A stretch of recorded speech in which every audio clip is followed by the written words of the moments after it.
Welcome to BMW Week here at TFL Now. I just went to BMW's Test Fest where they invited me out to check out a lot of their lineup. And this week we're focusing on some really cool new models, including the all-new BMW M2, the Alpina XB7, the new 7 Series, the new 3 Series with the facelift, and of course, the all-new BMW XM. It's going to be a great week, so check it out right now. Hey everybody, we've got such a cool video for you today because we are taking a look at the new BMW M340i. That's right, BMW has refreshed the 3 Series.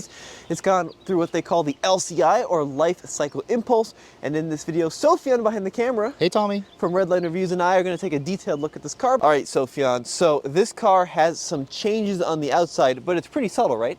Yeah, I mean, I also really appreciate that they didn't put the huge engorged nostrils on the front like the 4 Series, but what do you think of the refresh, Tommy? Yeah, it's very, very small. So we've got a new set of LED headlights, which look quite good with these new kind of daytime running light patterns. What do you think of those? Yeah, I think they just really smoothed it out and it just looks a lot more upscale for me. And then we also have that 50 years of M there on the badge. This one has the upgraded BMW badge, which looks really, really good. Yeah, it's pretty subtle, but this generation of BMW, it's a good looking car. I agree with you completely. It has these, for BMW, these subtle kidney grills on the front, right? This one is seen in red. Do you know what this color is called? It's called Melbourne Red, actually. Melbourne Red against the gloss black looks really, really good. And this being the M340i, right? It's one step below an M3, so it's a higher performance model. So we've got a lot of kind of aggressiveness down here in the air intakes. And then the wheels, well, the wheels they're okay. Yeah, so these are the 19-inch wheels with kind of like the gloss black machine look, and the tires are staggered. They're nice. I really like the M Sport brakes that you get, how they match the exterior color though. Yeah, and I also love the mirrors. You have the M-inspired mirrors with the little wing here, and then also the camera functionality built there on the side. This one does not have a full-size panel sunroof. It is bigger than some sunroofs I've seen, but it isn't all the way back. Gloss black here along the window trim.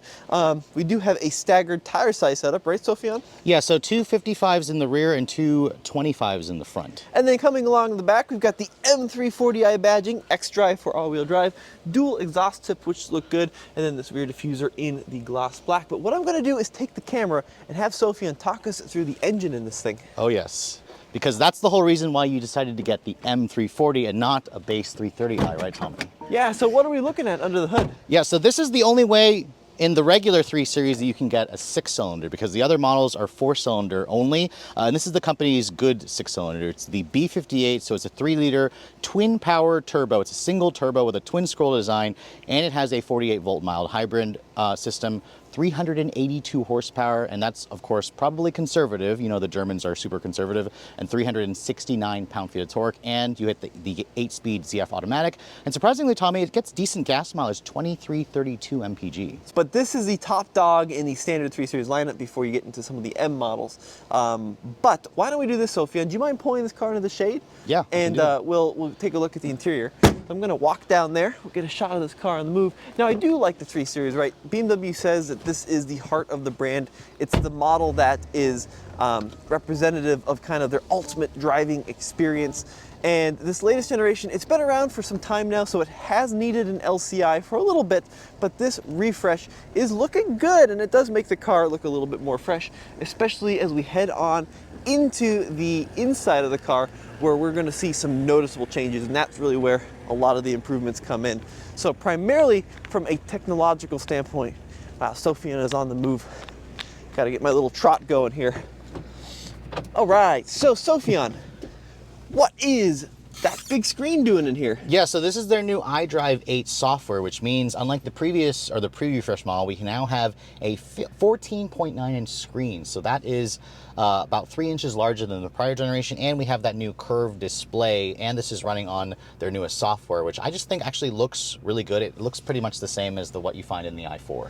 Now it's a continuous pane of glass, but we're actually dealing with 2 individual screens, and it does feel very i4 in here. We also have a noticeable reduction in buttons. Yeah, so they got rid of like some of the climate buttons. It's now been moved into the screen here. You can see once you do that, you can adjust the heated seats, you can adjust the dual zone climate, and some people may not like that. And I have to agree that it can be a little bit frustrating when you're waiting for it to start up, but it also just makes the interior look a little bit cleaner. Yeah, it does. It does clean up the look. Now we do have this kind of cool silver finish here. You can hide away the wireless charger and your phone. And do we have wireless Apple CarPlay?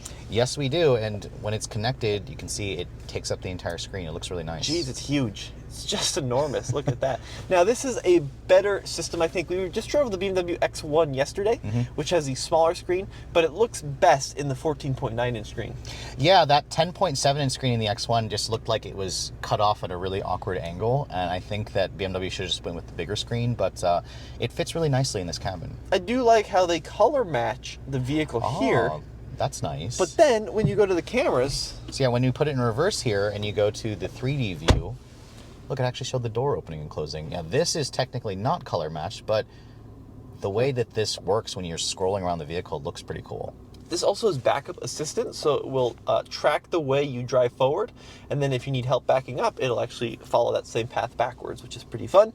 Now, down here in the middle, we do have the controller for the iDrive 8 system, so unlike the X1, which we were in yesterday, this does still have the rotary dial, which is what iDrive is known for, and a couple other things worth noting. We got a new shifter here for the transmission, reverse, neutral drive, and sport modes. Do we have paddle shifters in this model? We do. Thankfully, we do have paddles. Sweet. And then we also have different buttons here for the Sport, Comfort, and Eco Pro programming.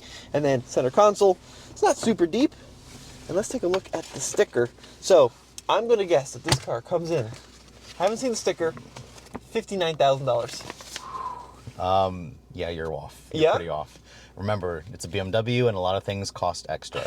So the sticker on this one, it starts at $56,800. Okay. But this one is $68,470. Wow. So that used to be M3 money. What are some of the options to get us up to $68K? Well, we've got the Melbourne Red is $650. The blue, so this actually has the black leather with the blue stitching, $1,500. The pricey one is probably the cooling and high performance tire pack, $2,400.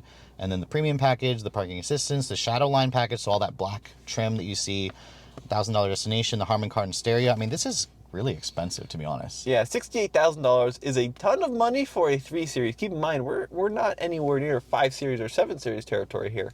So it's an expensive vehicle. Do you think this interior feels $68,000? I think it feels $60,000, but at $68,000, it's getting a little bit pricey, and I think that's the problem with a lot of the European entries, because the C-Class can get this expensive. The A4, however, doesn't get this expensive, but technically this competes with an S4. But yeah, I'd say to me it's overpriced by around $8,000. Well, let's do this, Sophian. I'm going to give you this camera, and then I'm going to check out the back seat. All right, let's see if you can fit back there, Tommy. And we'll see how the rear seat is in the M340. So the first thing I need to do is I'm going to set the front seat here to my driving position. That's right, because that's my driving position right now. Which is probably, yeah, it's going to be a little different, actually. Yeah, you're only like a foot taller than me, Tommy, so that's okay. I wouldn't say a full foot. All right, that's about right. And then at 6 feet tall, will I fit behind myself? Ooh, I don't know, Tommy. No. Yeah. Not really.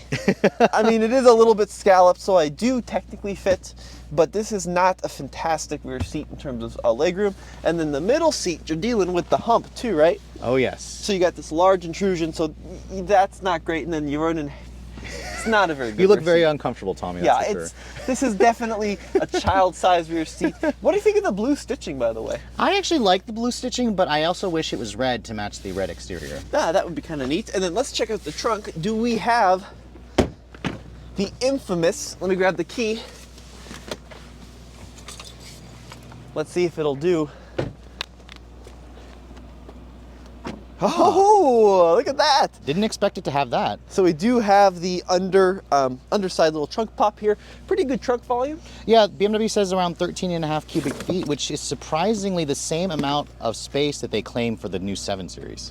Interesting. Yeah. Is it really? It is, yeah. Oh, I thought wow. it was really weird. Really interesting. It does not have a power Nope. lid. So overall, the 3 Series is a good-looking vehicle. Impressive horsepower numbers. The straight 6 that BMW puts in this car has been around for a bunch of years, and it's just phenomenal. So no doubt it's going to drive well.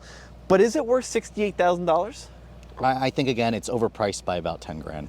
It's a big ask. Guys, let us know what you think in the comment section below. Sophion, if folks want to find you, where are you at? You can find me on YouTube, of course, at Redline Reviews. I'm also on Instagram, Facebook, and TikTok. Fantastic. And if you want to find more of me, I don't know why you would, alltfl.com. As always, we'll see you in the next video.